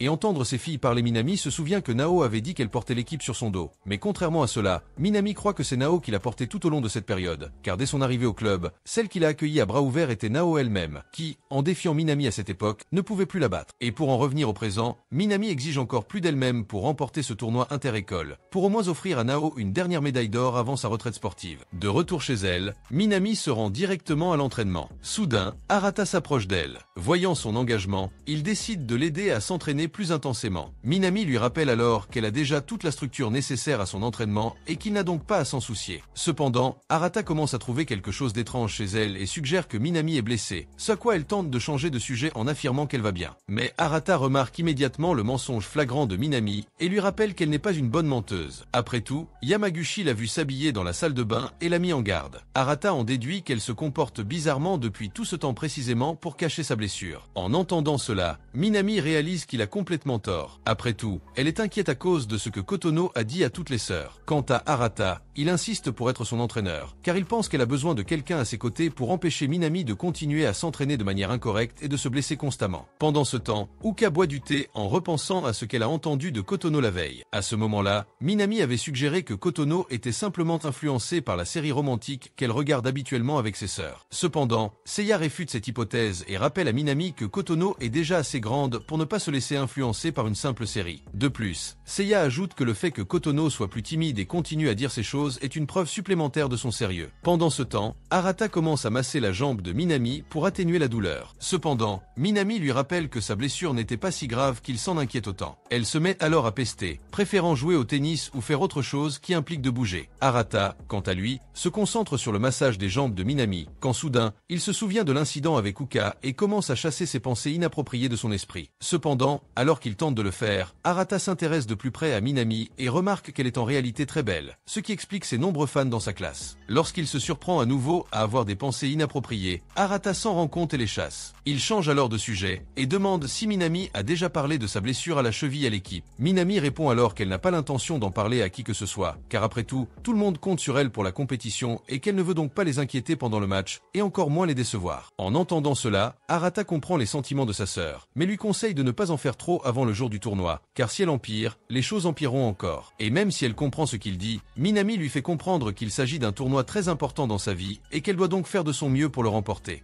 Et même si cela pourrait être remplacé par une autre joueuse qui n'est pas blessée, Minami croit que personne n'atteindra le niveau de sa performance, même si elle est blessée. Et de plus, Minami a toujours pour objectif d'emmener Nao sur le podium de ses propres mains. Voyant que sa sœur se donne autant à fond pour quelqu'un d'autre, Arata sourit fièrement. Quant à Minami, elle lui rappelle que sa blessure n'est pas si grave. Après tout, elle continue de s'entraîner normalement, presque comme si elle n'avait pas été blessée. Elle lui assure donc qu'elle guérira vite, à condition de ne pas faire de bêtises. En entendant cela, Arata décide de lui faire confiance, mais demande à Minami de ne pas exagérer avec son entraînement. Eh bien, après s'être un peu remise de sa blessure, Minami se lève et commence à masser les épaules d'Arata, en remerciement de son aide. Après cela, Arata se dirige vers sa chambre, mais en chemin, il tombe nez à nez avec Kotono. Il réalise alors que c'est la première fois qu'il est seul avec elle depuis le jour où elle lui a avoué ses sentiments dans la salle de bain. La voyant si silencieuse, Arata sent une étrange atmosphère flotter dans l'air et décide de poursuivre son chemin comme il le faisait auparavant. Cependant, Kotono l'interrompt et lui demande s'il était avec Minami. Il répond oui, mais ajoute qu'il s'entraînait simplement. Malgré cela, Kotono reste méfiante et demande si la fille a fait quelque chose d'étrange pendant qu'ils étaient seuls. Arata ne comprend pas bien ce qu'elle veut dire et en déduit que Kotono vient de remarquer que Minami est blessée. Arata demande alors si Kotono sait quelque chose qu'il ignore encore, mais au lieu de lui répondre, Kotono lui demande de laisser tomber. Pendant ce temps, Minami poursuit son match de tennis. Durant la partie, elle se souvient de Nao et décide de ne pas laisser sa carrière s'achever sur une défaite et une frustration, car elle veut remercier Nao pour lui avoir redonné le goût du tennis. Minami bat alors sa première adversaire, offrant la victoire au lycée Seijo, qui accède ainsi aux demi-finales du tournoi. Après la partie, Minami est applaudie par toutes les filles de sa classe, qui louent ses services. Nao, à son tour, la remercie pour son excellente performance. Mais en entendant cela, Minami lui rappelle que c'est toute l'équipe qui a gagné, pas seulement elle. Sur ce, les filles quittent la salle et Minami rentre rentre chez elle, mais sa cheville commence à lui faire mal. Dès son retour, Arata lui masse à nouveau les jambes. Ce dernier continue de s'inquiéter de sa blessure, mais Minami s'en cache en disant qu'elle se sent mieux que jamais. De plus, Minami ajoute que l'entraîneur Matsubara lui a déjà promis de lui présenter un coach personnel. Arata lui répond alors que Minami n'a pas besoin de 2 coachs personnels. Alors il plaisante en disant qu'il va démissionner. Minami le remercie pour l'aide qu'il lui a apportée ces derniers jours, et Arata, quant à lui, se dit soulagé de savoir qu'elle bénéficiera de soins professionnels, contrairement à lui qui n'est qu'un frère inquiet. Le jour de la finale du tournoi inter-école, Arata se lève tôt pour aller courir. Avant de quitter la maison, Arata demande Minami et découvre qu'elle n'est pas là. Il en déduit qu'elle est partie plus tôt que prévu pour s'entraîner davantage. Cependant, Seiya l'informe que les baskets de Minami sont toujours à l'entrée de la maison.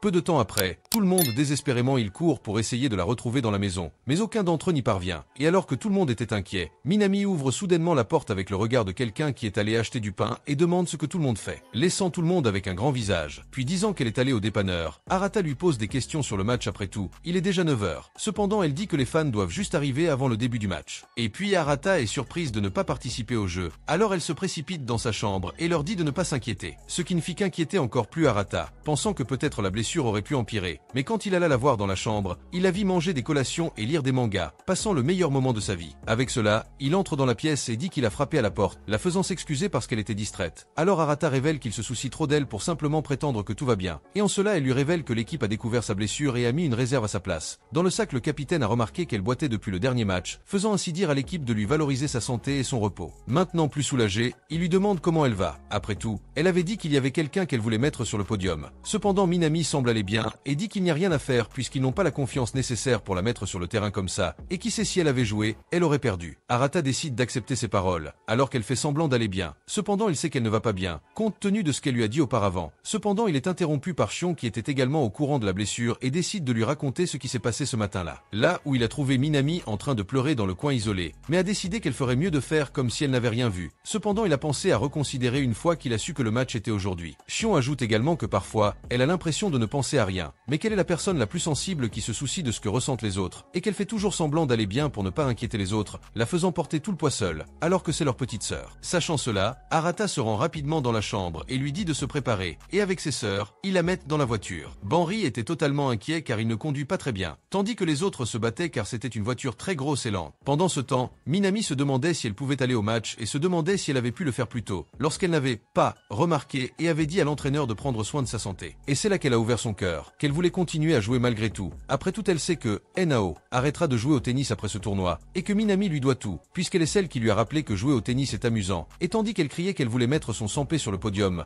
Nao va vers Minami et la serre dans ses bras en lui disant que tout va bien, la faisant la serrer dans ses bras en retour et commencer à pleurer. Et de retour dans le présent, Arata lui demande de promettre que si elle joue et que ça commence à empirer, elle abandonnera. Après tout, il est toujours divisé sur toute cette affaire, et de ne plus mentir, ni à lui et encore moins à elle-même. Le match avait déjà commencé, et il y avait une atmosphère d'appréhension là-bas, mais c'était encore plus le cas dans la circulation où se trouvaient Arata et les filles. Arata se demande alors s'il devrait partir et simplement courir avec Minami dans ses bras. Jusqu'à ce qu'une des filles montre les vélos à l'extérieur, où Seiya a dit qu'elle avait déjà un compte pour activer le vélo, puisqu'est ce qui est très pratique pour faire ses courses près de chez soi. Et c'est ainsi qu'Arata emmène Minami en vélo au jeu. Et pendant ce temps, les filles s'excusent avec Non et lui souhaitent bonne chance dans le jeu. Et non loin de la Minami demande à Arata pourquoi il fait tant d'efforts pour elle. Alors, après lui avoir demandé de ne pas trop le serrer dans ses bras car il doit respirer, il lui demande si elle se souvient de la fête des mères en 5e année, lorsque l'école a eu une idée très cruelle de leur faire écrire des lettres de remerciement à leur mère. Et ils ont tous écrit qu'elle leur manquait et qu'ils voulaient la revoir. Et pendant que les filles pleuraient, elle a écrit « Tu n'es pas avec nous maman, mais cela nous a rapprochés, merci ». Et Arata, euphorique, lui dit qu'il n'avait jamais pensé qu'il y aurait un effet positif dans toute cette situation, et qu'elle était toujours la sœur qui ne pouvait pas manquer dans cette famille. Après tout, elle était toujours souriante et pleine de positivité, même lorsqu'elle tombait et se cognait la tête sur un rocher. Et il a toujours pensé qu'elle était une écervelée, mais après l'avoir vue faire de son mieux chaque jour, il a réalisé qu'elle était un monstre de détermination, la faisant faire plus d'efforts que quiconque. Et donc il la respecte trop, et il veut que tous ses efforts soient récompensés. Cependant, elle doit lui promettre qu'elle ne doit pas se pousser au-delà de ses limites, pour qu'il ne le regrette pas, et donc elle le serre dans ses bras et accepte. Nao a réussi à égaliser le match et maintenant ils avaient une plus grande chance et cela dépendait maintenant de l'une des filles. Cependant elle n'était pas confiante et heureusement à ce moment précis Minami est apparu. Et quand il arrive là-bas, Arata s'agenouille et les supplie de laisser sa sœur jouer. Il sait que sa demande est absurde, mais il jure que l'équipe et l'entraîneur ne souffriront d'aucun problème à cause de cela. Après tout, sa sœur a une longue carrière devant elle, mais ce match est tout aussi important pour elle. Après avoir vu cet appel, Non le résout simplement. J'ai également demandé à l'entraîneur l'entraîneur de laisser Minami jouer, car il lui fait confiance, et après une conversation, l'entraîneur lui permet de participer. Un peu plus loin, les sœurs sont déjà arrivées et se dirigent vers le lieu du match. Mais de retour sur le terrain, Minami était sous une pression maximale, pensant qu'elle devait gagner alors que son cœur battait la chamade. Et heureusement, sa famille était là pour crier pour elle, ce qui l'a amené à se calmer pour qu'elle puisse se concentrer. Minami sert ensuite et commence le duel sur le court de tennis, où elle remporte courageusement son premier point, faisant applaudir tout le monde, et à ce moment-là, elle était complètement concentrée et déterminée à rendre fiers tous ceux qui comptaient sur elle à ce moment-là. Cependant, son adversaire vise bien de l'autre côté, ce qui l'oblige à utiliser sa cheville au maximum, inquiétant tout le monde. Mais avec tout son esprit, elle se prépare et avance, atteignant le ballon et exécutant un point avec maîtrise. Mais à la fin, elle n'a pas réussi à gagner la partie.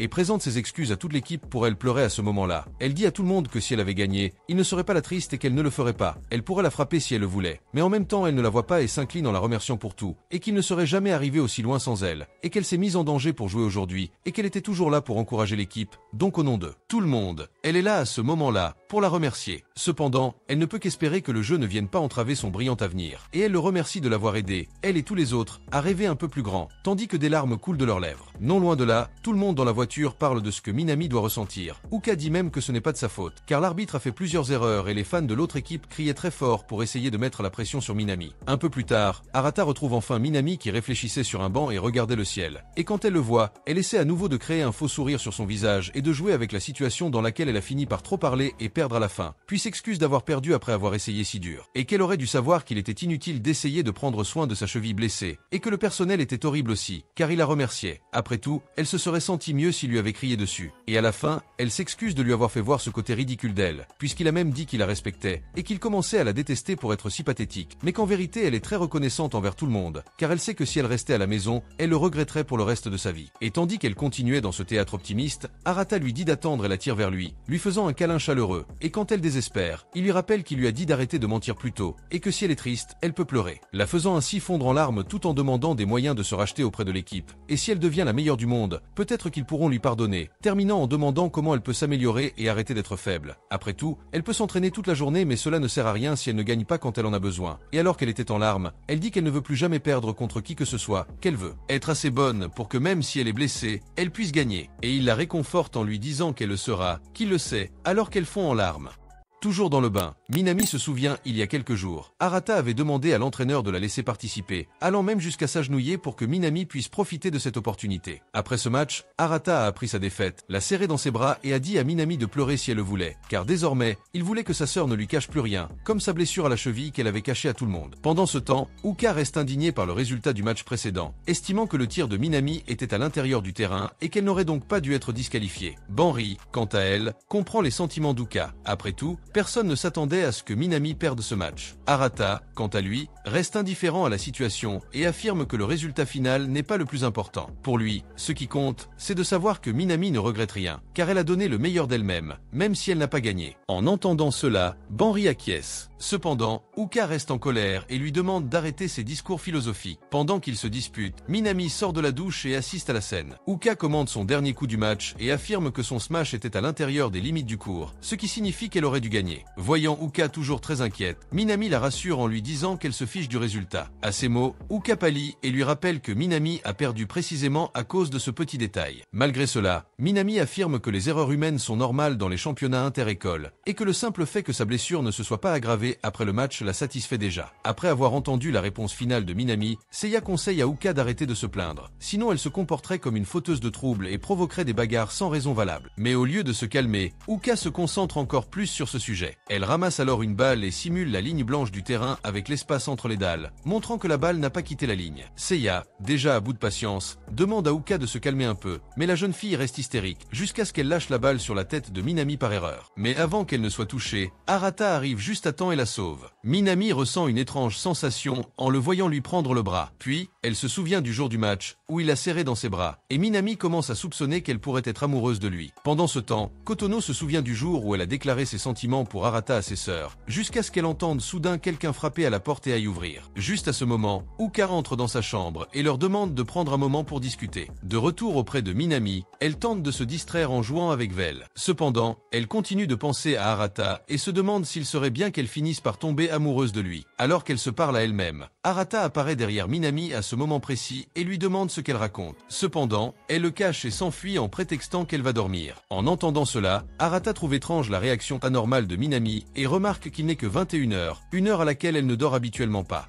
Et revenant à Uka, elle commence à louer la décoration de la chambre de Kotono, jusqu'à ce que soudain, elle trouve un magazine d'idoles et commence à le lire. Pendant ce temps, Kotono garde le silence, mais décide de briser cette fausse ambiance en demandant à Uka d'aller droit au but et de lui dire exactement de quoi elle veut parler. Uka dit qu'elle repensait justement à ce que Kotono avait dit ce jour-là, concernant sa déclaration à Arata. Après tout, Uka avait l'impression que Kotono avait été forcé de dire ces choses. Mais, si Kotono a vraiment dit ces choses sincèrement, Uka demande à savoir si elle était sérieuse. À ce moment-là, Kotono change brièvement de sujet et se concentre sur Uka. Elle explique qu'elle a également avoué son amour à Arata. Après tout, Kotono a entendu Banri et Minami parler de la déclaration d'Uka. De plus, Kotono révèle qu'elle les a vus ensemble dans la salle de jeu l'autre jour et qu'à ce moment-là, ils se tenaient la main, comme s'ils étaient en couple. En entendant cela, Uka commence à se sentir sous pression et affirme qu'elle n'aurait jamais pu voir cela. Après tout, il n'y avait personne d'autre dans la pièce qu'elle et Arata. Cependant, Kotono affirme qu'elle était dans le placard ce jour-là et que, de ce fait, elle a fini par voir tout ce qui s'est passé entre eux. En entendant cela, Uka comprend ce qui a poussé Kotono à avouer à ses sœurs son amour pour Arata. En l'occurrence, elle s'est retrouvée en compétition avec ses sœurs et a décidé de révéler immédiatement son amour pour Arata afin d'empêcher les autres filles de tenter quelque chose avec lui. Voyant qu'elle avait tout compris de travers, Uka tente de se rattraper et affirme que l'incident où elle a déclaré aimer Arata a été mal interprété par Minami. Après tout, elle avait dit qu'elle l'aimait seulement comme un frère jumeau. Quant à ce qui s'est passé entre elles dans la salle de jeu, Uka précise que c'était aussi un accident. Et comme Kotono observait tout, elle a dû remarquer qu'Uka n'avait rien dit de romantique à Arata à ce moment-là. Après avoir entendu cela, Kotono se sent plus soulagé, car Uka ne semble pas voir Arata de manière romantique. Quelques jours après cet incident, Banri se rend auprès de Seiya pour lui demander de l'aide. Mais Seiya lui répond qu'elle ne peut pas l'aider car elle a un emploi du temps chargé ce jour-là. Soudain, Arata rentre chez elle et Banri décide de lui demander de l'aide. En l'occurrence, ils envahissent son école d'infirmière ensemble, en prenant bien soin de ne pas être vus par les agents de sécurité. Une fois à l'intérieur du collège, Arata ne comprend pas pourquoi Banri lui a demandé son aide. Après tout, elle aurait pu pénétrer dans l'établissement toute seule sans trop de difficultés ou demander à un camarade de classe de l'accompagner. En entendant cela, Banri commence à faire des histoires, disant qu'il semble la détester profondément. Arata décide alors de se taire pour éviter d'autres ennuis. Il remarque que les universités sont un peu effrayantes la nuit. Il comprend donc pourquoi elle ne veut pas y être seule. De plus, le fait que son université soit liée au domaine de la santé rend tout cela encore plus effrayant. En entendant cela, Banri lui dit d'arrêter de lui faire peur, car ses camarades le font déjà assez souvent. Après tout, depuis qu'ils ont découvert qu'elle avait peur des fantômes, ils disent avoir vu d'étranges silhouettes à différents endroits de l'université, ce qui accroît encore sa peur. Voyant sa peur, Arata lui demande pourquoi elle a choisi d'étudier les soins infirmiers, car il était évident que dans ce domaine, il y aurait beaucoup d'histoires effrayantes de ce genre. Quant à Banri, elle reste silencieuse, montrant qu'elle ne veut pas trop parler de cette affaire.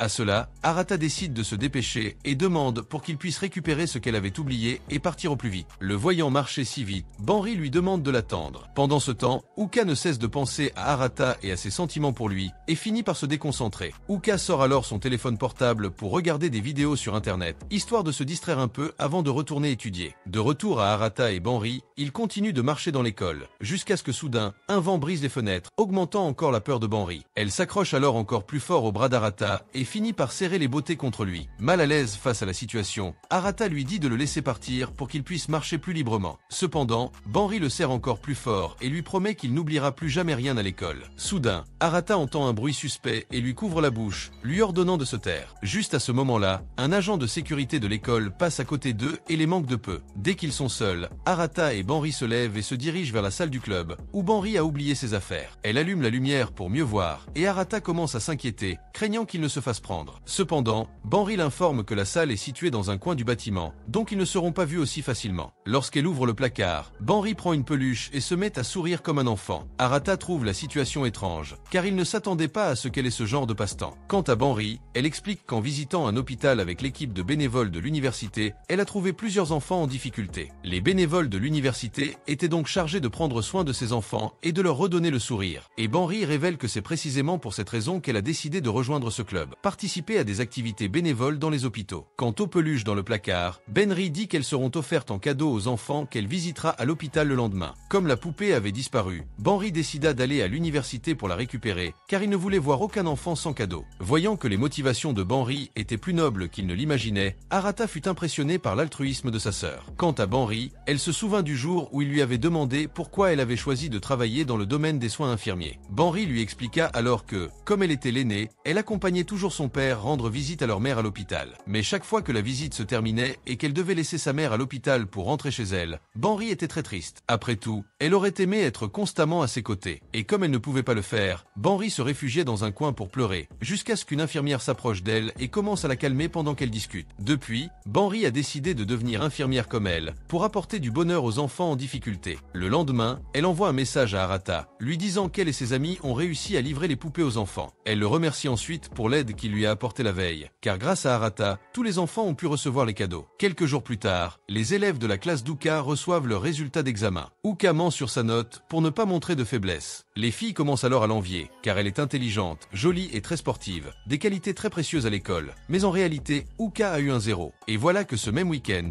Arata trouve Uka sur le point de quitter la maison avec un sac à dos. Elle lui annonce qu'elle va à Yamanashi, mais ne précise pas ce qu'elle compte y faire. Arata trouve la situation étrange, mais décide de ne rien faire, persuadée qu'Uka veut juste prendre quelques jours pour réfléchir à tout ce qui s'est passé dans la famille ces derniers temps. Mais après quelques jours, elle ne lui donne toujours pas de nouvelles. Et déjà sur le chemin de l'école, les sœurs remarquent qu'il leur manque quelque chose. Soudain, elles réalisent qu'Uka n'est pas avec elles. Seiya se souvient que leur dernier contact remonte à la veille, lorsqu'elle avait promis de passer une nuit de plus dans la ville où elle se trouve. Quant à Benry, elle dit avoir déjà prévenu l'école de ce qui est arrivé à Uka, pour éviter d'inquiéter les professeurs et le directeur. Se rappelant l'engagement d'Uka envers l'école, Seiya trouve étrange qu'elle sèche les cours pour prendre des vacances. C'est pourquoi les sœurs continuent de s'inquiéter pour elle, même si elles savent que tout semble aller bien pour elle. Tandis que les filles discutent d'Uka, Arata se souvient de l'avoir vu quitter la maison pour Yamanashi. À l'époque, elle lui avait seulement dit qu'elle y passerait ses vacances, sans préciser ses intentions. À un autre moment, deux élèves viennent le voir pour lui poser des questions sur Uka. Arata s'excuse alors auprès des filles, et explique qu'il ignore lui aussi ce qui arrive à sa sœur. Cela dit, Arata est irrité par le fait qu'Uka ait inquiété tant de monde et se demande à nouveau ce qu'elle a bien pu faire à Yamanashi pendant tout ce temps. Après y avoir réfléchi un instant, il en déduit qu'elle est accablée par tout ce qui arrive à la famille, mais il est persuadé qu'elle reviendra bientôt. Cependant, à la tombée de la nuit, Uka ne donne toujours pas de nouvelles, et Seiya pense alors qu'il est temps pour eux de s'inquiéter davantage. Quant à Arata, il partage son avis, car il n'imaginait pas qu'Uka resterait absente un jour de plus. Seiya rappelle ainsi à tous qu'Uka est une personne très sociable, et qu'elle sait que si les gens découvrent qu'elle s'est simplement enfuie de chez elle, sa réputation sera ternie. Compte tenu de cela, Seiya en déduit qu'elle a une raison très importante pour s'absenter. Cela dit, elle remarque qu'Arata ne se préoccupe guère de la situation, et commence à exiger qu'il soit le plus concerné par Uka parmi les frères, puisqu'il est son jumeau. Mais face à toutes ces plaintes, il lui rappelle qu'il ne peut rien faire dans cette situation. De plus, il trouve étrange la réaction émotionnelle de Seiya, qui pensait qu'elle réagirait de la manière la plus froide possible à la disparition d'Uka. Tandis qu'ils se disputent, Benry se souvient qu'il a la position d'Uka grâce à son GPS. En vérifiant où elle se trouve, Benry découvre qu'Uka se trouve sur le mont Fuji, qui, par coïncidence, est proche d'Aokigara, la célèbre forêt des suicides. Dès qu'ils font le lien entre les lieux, tout le monde s'inquiète pour Uka. Cependant, Shion demande aux sœurs de se calmer un peu, pensant qu'elles exagèrent. Quant à Arata, il reste irrité contre Uka et se demande combien de temps elle va encore être absente, laissant tout le monde inquiet. Pendant ce temps, Uka gravit le mont Fuji et décide de passer une nuit de plus dans une auberge locale. En entendant cela, le propriétaire de l'auberge trouve étrange que quelqu'un y passe plusieurs nuits, car on n'y reste généralement qu'une seule nuit. Uka fait alors remarquer à la dame qu'elle a quelque chose à voir, sans préciser quoi. De retour à Arata, il commence à faire ses valises, quand soudain, Benry le remarque en train de se préparer et lui demande ce qu'il compte faire. Arata annonce alors qu'il ira chercher Uka au mont Fuji, mais les sœurs lui rappellent qu'il est déjà très tard. Arata précise cependant qu'il la ramènera à temps pour qu'elle puisse aller à l'école le lendemain, afin qu'elle cesse enfin d'inquiéter les autres élèves qui l'apprécient. Cela dit, Arata demande simplement aux sœurs de le prévenir lorsqu'Uka changera de lieu.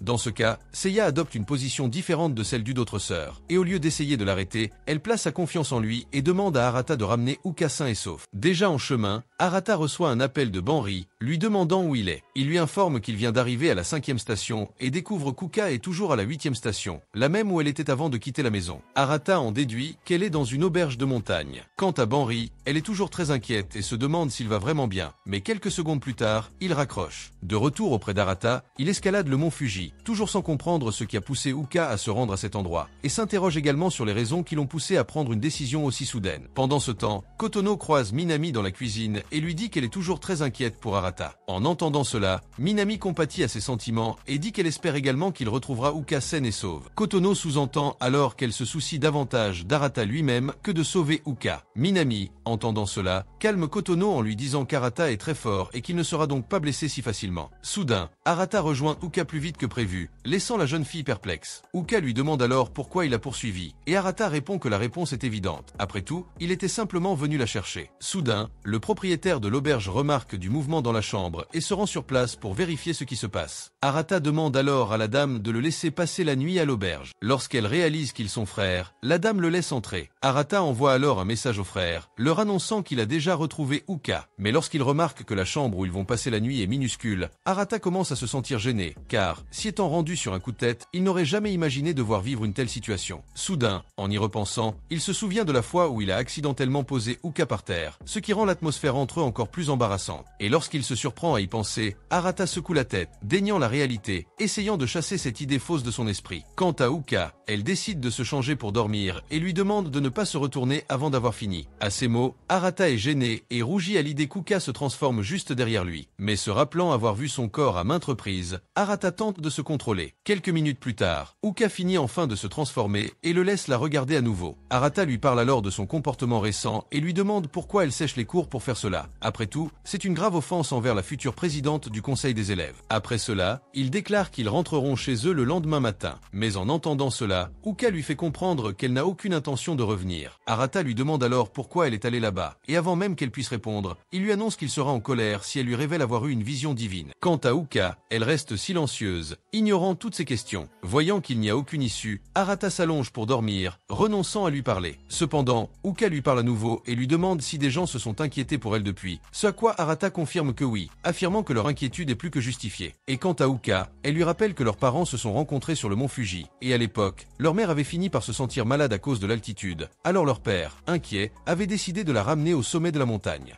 Cela dit, Uka explique clairement comment cette rencontre entre les deux était aléatoire. Après tout, même s'ils étaient deux étrangers, ils ont continué à se connaître jusqu'à ce qu'à la fin, ils deviennent leurs parents. Par conséquent, Uka croit qu'ils seraient des âmes sœurs, qui dans ce cas, sont des personnes déterminées à être ensemble dès leur naissance. Ainsi, l'univers joue le rôle de réunir les deux, jusqu'à ce qu'ils tombent amoureux et à la fin, deviennent un. Cela dit, elle oriente la conversation dans une autre direction, insinuant que ce phénomène d'âme sœur s'est probablement produit entre les deux frères. En entendant cela, Arata saute du lit, incrédule. Mais Uka poursuit sur le même sujet et affirme qu'au moins Kotono est vraiment amoureuse d'Arata. Et lorsqu'il comprend mieux ce qui se passe, il en déduit qu'Uka est allé au mont Fuji précisément pour réfléchir à ces choses. Le lendemain, Arata se réveille et appelle Uka, lui disant de rentrer chez eux. Mais en regardant sur le côté, il ne voit qu'un modèle sur le lit, indiquant qu'elle est partie avant lui. Arata informe alors les sœurs de ce nouvel incident et leur demande de lui indiquer à nouveau la position d'Uka sur le GPS pour confirmer qu'elle est bien rentrée chez elle. Banri vérifie alors la position d'Uka et découvre qu'elle ne semble pas rentrer chez elle. En entendant cela,